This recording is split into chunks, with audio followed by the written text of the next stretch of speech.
how to set Samsung email, always CC or BCC myself, to none, CC or BCC.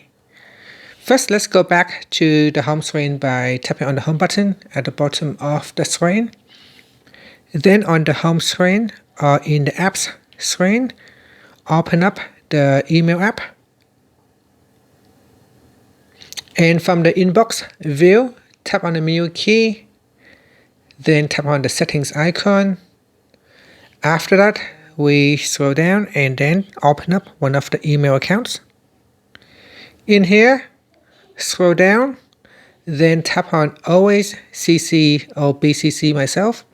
And from the list, you could choose none, CC, carbon copy, or BCC, blind carbon copy.